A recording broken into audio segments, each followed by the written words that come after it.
Eh bien, bonjour à toutes et à tous, c'est Anthony Klinger de la chaîne Hacking SEO. Aujourd'hui, on se retrouve pour une nouvelle vidéo où on va voir cette fois-ci comment installer WooCommerce très rapidement et y greffer la solution de paiement Stripe, donc l'une des solutions de paiement les plus connues, on va dire, et en vogue en 2023. On avait déjà fait une vidéo il y a assez longtemps maintenant, il y a 5 ans, je crois, un truc comme ça, sur comment intégrer Stripe à WordPress. Vous allez voir qu'aujourd'hui, il y a deux méthodes différentes, donc je vais vous les montrer, vous allez voir que c'est assez simple, mais il ne faut pas faire d'erreur, comme ça au moins en quelques clics seulement, en quelques configurations on va dire, vous allez pouvoir avoir Stripe sur votre boutique en ligne et du coup accepter les paiements. Alors ce qu'il faut savoir c'est que Stripe donc, est une plateforme de traitement de paiement en ligne et donc vous pouvez voir que c'est utilisé par les plus gros, on va dire les plus gros sites qui font de la vente ou qui génèrent du profit directement via leur site web. Alors le gros avantage en mettant Stripe, c'est que vous allez pouvoir également accepter Apple Pay. Alors ça, je sais que c'est quelque chose de très très intéressant aujourd'hui parce qu'il y a beaucoup de personnes qui payent directement par Apple Pay et que ce soit un abonnement ou que ce soit des produits physiques que vous allez vendre ou même des produits numériques, eh ben, ça peut être très très utile et ça peut vous permettre de gagner du temps et de gagner en efficacité. Alors là, vous pouvez voir qu'on a différentes sortes d'intégration. On peut avoir très bien ce qu'on appelle un pop-up, on peut avoir ici la partie Apple Pay, et là, il vous montre d'un point de vue code comment l'installer sur Node. Donc là, on parle vraiment d'un point de vue code, c'est pas ce qu'on va voir aujourd'hui. Et vous avez encore tout ce qu'il y a à savoir sur Stripe, sur la plateforme, donc n'hésitez pas à aller voir un peu tout ce qui se fait. Alors avant tout ça, on va d'abord aller sur notre WordPress. Voilà. Et donc ça, c'est le WordPress qu'on avait installé dans la dernière vidéo. Pour ceux qui n'ont pas vu la dernière vidéo, n'hésitez pas à aller la voir. C'est pour vous installer un WordPress en local très rapidement et très facilement. Alors la première chose à faire, c'est d'aller du coup ajouter WooCommerce. Donc ça, on a déjà fait des vidéos également avec Camille sur comment installer WooCommerce sur WordPress. Mais au moins, on fait tout de A à Z. Donc là, vous voyez, plus de 5 millions d'installations. Donc vous pouvez faire confiance, vraiment mis à jour très régulièrement. On installe. Et là, on va pouvoir directement activer le plugin une fois qu'il sera installé. Voilà, on l'active directement et là normalement on devrait être redirigé vers une nouvelle page de notre boutique pour la configurer. Voilà.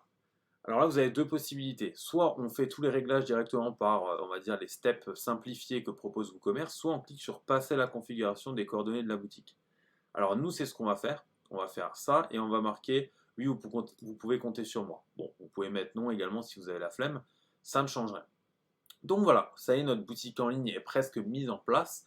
Vous voyez ici qu'on a des nouveaux onglets, à savoir WooCommerce, produits, statistiques et marketing. Alors, le plus important, c'est WooCommerce et produits. Tout simplement parce qu'ici, on va pouvoir gérer, une fois qu'on aura nos commandes, ici, on va pouvoir gérer les différents clients. Donc, vous voyez, ça va faire une petite liste.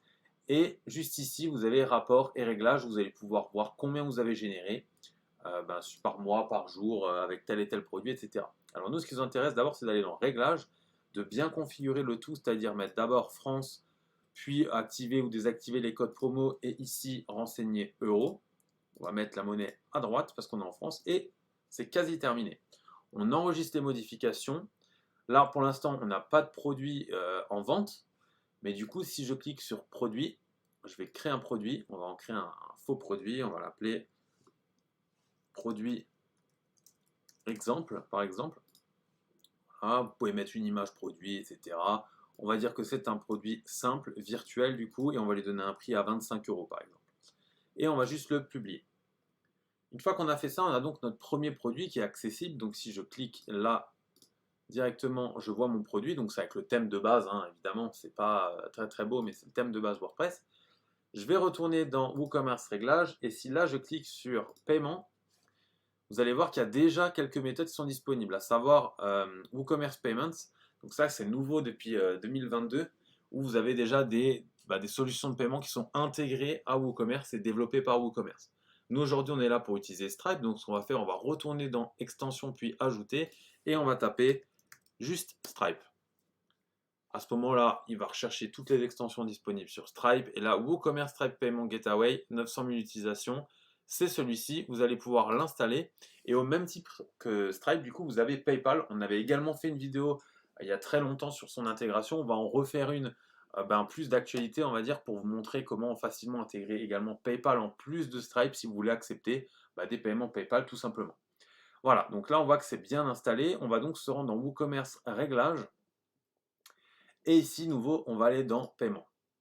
Une fois qu'on est dans Paiement, on voit qu'on a cette fois-ci pas mal de choses qui se sont ajoutées, à savoir Stripe P24, Sofort, EPS, BancoCard, etc. Donc ça permet d'accepter, on va dire, des paiements un peu partout. Nous, ce qui nous intéresse directement, c'est Stripe. À savoir que Stripe, tout simplement carte de paiement Stripe, peut également être utilisé pour les abonnements si vous avez WooCommerce Subscription. Donc ça, c'est très important. C'est l'un des seuls plugins de paiement actuels qui accepte le récurrent avec PayPal, par exemple. Donc, n'hésitez pas à l'installer. Donc, une fois qu'on a fait ça, on va tout d'abord l'activer. Et au moment où on clique dessus, on va avoir cette fenêtre. Alors, ici, vous avez normalement plusieurs possibilités. Soit vous allez pouvoir entrer les clés du compte comme ici, soit vous allez pouvoir directement vous connecter à votre compte Stripe. Alors là, vu que je suis en local, je ne vais pas pouvoir me connecter directement à mon compte Stripe, mais ça tombe bien parce que c'est la façon la plus facile, on va dire, de se connecter. Là, je vous montre la façon un peu plus compliquée que les gens en général cherchent et ne trouvent pas la solution. Vous allez cliquer donc sur Entrer les clés de compte et là, on s'arrête ici. Soit vous avez des clés de test sur votre Stripe, soit vous avez des clés live. Alors déjà, vous allez me dire, ouais, mais attention, j'ai pas encore créé mon compte Stripe, comment on fait? Tout simplement, vous vous rendez sur le site de Stripe, voilà, et vous allez cliquer sur, là, soit dashboard, moi je suis déjà connecté, soit démarrer maintenant, et vous allez vous créer un compte pour votre entreprise. À savoir qu'il y a quelques informations qui vont être demandées, notamment le type de vente que vous allez proposer, quelle est l'URL de votre site, et vos informations fiscales. Donc logique, pour pouvoir vous faire les virements dès que vous accepterez des paiements. Une fois que vous avez créé votre compte, vous cliquez sur Dashboard, et là, on va donc arriver sur un dashboard. Une fois qu'on est ici, on va pouvoir du coup accéder à l'onglet développeur. Donc là, on part du principe que j'ai juste terminé la configuration de mon compte, qui est très très simple, et je vais donc cliquer sur l'onglet développeur.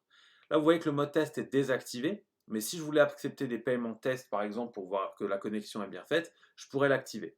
Vous voyez, j'active, et voilà, tout passe en test. Là, je reviens en mode public, on va dire, et là, tout passe en mode live. Donc là, la chose qui m'intéresse moi le plus, c'est d'aller ici. Donc là, vous voyez que je suis donc dans clé API, et maintenant, tout ce qu'il va falloir faire ici, c'est récupérer ma clé publique, ici, et ma clé secrète qui est juste ici et qui n'est pas révélée. Donc évidemment, je vais faire ça, je ne vais pas le faire là devant vous, parce que c'est du coup une clé publique et une clé secrète qui sont dépendantes à chaque compte, mais vous copiez ces deux clés-là, vous les rentrez dans clé publique et clé secrète respectivement parlant. Vous n'avez pas forcément besoin d'ajouter un webhook, alors je vous explique à quoi sert le webhook. Le webhook, il sert tout simplement à avoir, si vous avez une page de retour par exemple, à avoir un retour de Stripe d'un point de vue code directement vers votre compte. En l'occurrence ici, vous pouvez voir ajouter le point de terminaison webhook, ça veut dire que là, sur ma page, vu que je ne l'ai pas configuré, qui est la home page, la front, il va m'envoyer une variable WC API en get qui va contenir tout ce qui est Stripe. Donc ensuite, vous allez pouvoir traiter en fonction du résultat du paiement, si ça a fonctionné ou pas fonctionné. Donc je répète, vous rentrez votre clé ici, vous rentrez votre clé secrète ici, vous faites tester la connexion. Il se peut que ça ne fonctionne pas tout de suite, surtout si vous êtes en local, mais c'est pas grave, vous faites enregistrer les clés en live, et une fois que vous aurez fait ça, sur votre partie commande, du coup, là, quand vous irez commander par exemple un produit, donc je vais revoir mon produit, au lieu de quand je clique sur ajouter mon panier et je clique sur voir panier et valider ma commande, au lieu qu'ici il y ait marqué désolé, il ne semble pas qu'il y ait de moyen de paiement, vous allez vous retrouver directement avec la solution de paiement Stripe Gateway, où là vous allez pouvoir rentrer les infos cartes, c'est-à-dire le nom, les CVV et la date d'expiration pour pouvoir commencer à accepter les paiements. Alors très important, sachez que les codes promo, vous n'êtes pas obligé de les laisser actifs. Donc encore une fois, si vous voulez désactiver ou très bien retourner dans le tableau de bord ou WooCommerce réglages. Et là, cliquez sur désactiver du coup le code promo, l'utilisation des codes promo.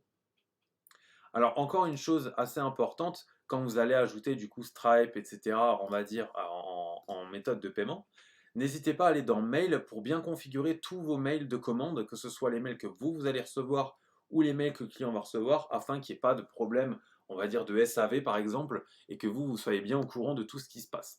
À savoir également que quand vous passez une commande du coup via Stripe, du coup le client reçoit une confirmation et vous recevez une confirmation.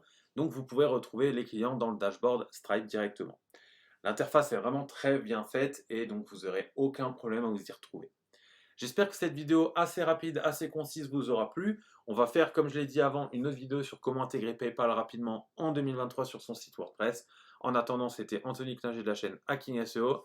Ciao tout le monde!